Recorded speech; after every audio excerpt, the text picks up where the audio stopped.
السلام عليكم ورحمة الله وبركاته. الشمارة كفوني جرتو أمتك أشتي أكم جرتان فياك سني نجيني اسم بدال الحمد لله رب العالمين نسنا جرا كده ربي وردفتو تكي جرا تمتو تافي كبجمتو تكو يرور إيرا قول الرابني ولتي ديميني جرا الحمد لله رب العالمين أكم جرتاني فياك سني يا دايزين يا دمتني جرتاني سنين جدا أمتك أشتي أمتك جالا في أمتك كبجم egaa ka oduu isirratti dheeressu har'aa viidiyoo obboleettii teenyaa tana qabadhee dhufe innaa lillahi wa innaa ilaihi raaji'uun innaa lillahi wa innaa ilaihi raaji'uun wallahi waan baay'ee akkaan nama gaddisiisuu fi waan baay'ee akkaan nama rifachiisuudha qalbii namaa cabsuudha yaa hundaa wanni godhan hin jiru innaa lillahi wa innaa ilaihi raaji'uun wanni godhan waan hin jirree fi inshallah rabbiin rahmata isiif haa godhu maatii firoottan ahli isii irraa sabra jajjabina haa kennuuf jechuudha waan rabbiin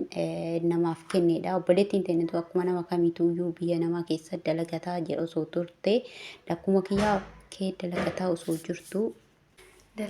osoo jirtu dhukkubsattee erga jettee akkuma nama kamiituu guyyaan isiin dhukkubsattee yaani dhukkubbii akkasiillee osoo hin taane dhukkubsattee dhukkubbii guyyaa harbaadhaa dhukkubsattee guyyaa kamsaadhaa gara hospitaala mana yaalaatti deemtee mana yaalaa guyyaa kamsaadhaa seentee guyyaa jimaataa ammoo nafseen isii darbee jechuudha.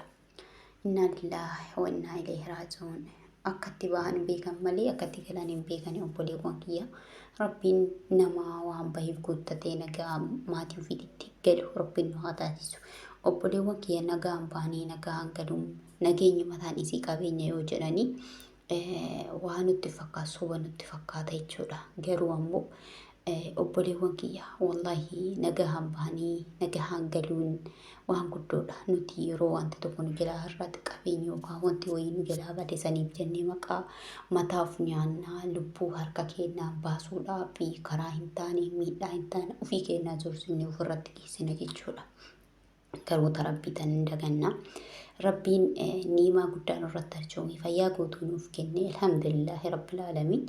Meeqa kamtu fayyaa dhabee hospitaala irratti algaa mana yaalaa keessatti cinaachisaa jirratti caccabee jirratti shamaa jira.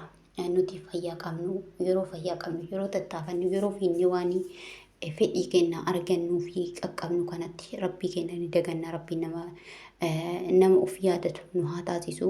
Rabbiin nama of yaadate isaaf shukrii galchu nu haa taasisu. Wallahi obboleewwan kiyya haala hamaadha. Du'a biyya namaa keessatti du'a lama du'anii amma obboleettiin teennatuun jechuudha. Erga duutee ijoolleen bira jirtu jechuudha nuuf baasa reeffa isiitu nuuf baasa inni fudhanna jennaan hospitaala keessaa duutee jirti reeffi isii akka isin argitan kana jira. Amma yeroo akkana ilaalamu namni kun nama nafseen jiru nama bilikoosii fudhataa jiru fakkaata la'a garuu lubbuun mucayyoo darbitee jirti. Bilikoosiin as keessatti akka tarii reeffi kun foolii hin dhoofneedhaaf kan kenname itti sakkaame malee keessaa akka xuuxuu yookaan akka foolii biraa hin kennineef kan qarqaaruudha malee bilikoosii fayyummaa isiitiif qarqaaruudha miti. Akkasitti hubadhaadha. Namoonni baay'een yeroo akkana ilaalu nama dhibamee bilikoosiidha wal'aanamaa jiru fakkaata. Dhugaadhaanii fakkaata. Garuu ammoo sanii miti. Obboleettiin teennatuni amma sa'aatii kanatti duutee jirti. Nafseen isii keessaa baatee jirti. Garuu ammoo hospitaala keessaa jinaasa baasuu didanii haga imbaasii Itoophiyaa dhufee mallatteessee firmaa mallatteessutti hin baasuun jedhanii didanii jiran jechuudha. Baasuu didanii ijoollee achi keessaa taa'aa jirtullee akkasuma rakkattee achi keessaa imimmaan boohaa jirti. Imbaasiin tokko haga amma saffaasan kan dhaqqabe hin jiru qaqqabe hin jiru. Nam tokkollee kan dhaqee dubbise hin jiru. Ijoolleen wal jalaa akka maleetti miidhamaa jirti.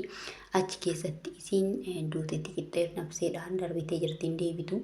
Garuu ammoo tuyyuu ijoolleellee faanaa miidhamaa jirti. Filiis obboleewwan kiyyaa sheerii walii godhaadha. Obboleettii teenya tana suuraa isaanii kan gizee jirtus isiniif hin kaaya suuraa taambileetii irratti namoonni mucayyoo tana beektan filiis akka beektanii sheeroolii godhaa iyya dabarsaadha.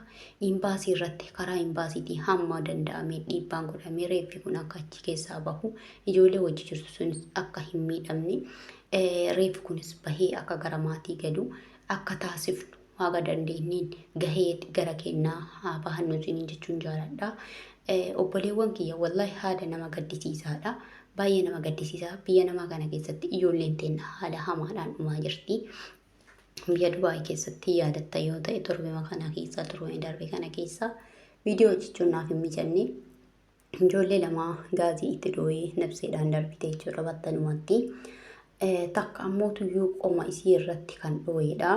Qoma isiitti miidhamee xiqqoo naasuu wajjin miidhaa keessa seentee jirti garuu nabseedhaan ooltee jirti. Fuulduratti illee rabbumatu jira ammaaf garuudhaan nabseedhaan ni jirti. Lama battalumaan nabseen isii darbitee jirti jechuudha biyya Dubaay keessatti. Rabbiin isin haa tiksu. Obboleewwan keenya Rabbiin nama nagaan bahee nagaan galu Rabbiin waa taasisu. Hamtuu fi balaa tasaa akkanaa Rabbiin isin irra fiduu miti isin uyyuu hin dhageessisini. Obboleewwan kiyya waan akkaan qalbiin nama camuudha. Please Rabbiif jedha viidiyoo kana sheerii waliin godha du'aayii kadhaafiidha. Akkasumallee karaa qarqaarsaas namni qarqaaruu barbaada yoo jiraata komentii jala nu barreessaadha. Akkaawuntii siifinne isiniif maxxansinaa yookaan daarettii gara warra qarqaarsaa jiruutti isin geessina. Nin qarqaara jedhaadha. Teennallee waan taatu hin beeknu komentii kaayaadha namoonni fedhii qabdan jechuudha. Kanaaf hundaa olii du'aayii godhaa fi akka reeffi kun bahee gara biyyaatti galu ijoollee wajjin jirtus baay'ee miidhamaa artii miidhaa hamaa keessa seenaa jirti waan na ta'eef jechuudha. Wallahi baay'ee nama gaddisiisa baay'ee nama dhukkubsa. Kennaa waan jedhamu hin beeknu maal akka jennus hin beeknu. Hedduu takka nama gaddisiisa hedduu takka nama dhukkubsa. Inshallah Rabbiin nuuf haa laaffisu Rabbiin laaftuu nuuf haa godhu. Obboleewwan kiyya. Keenya kun waan na dubbatamee dhumuun miti. Hin nyaannaan nama nyaatti.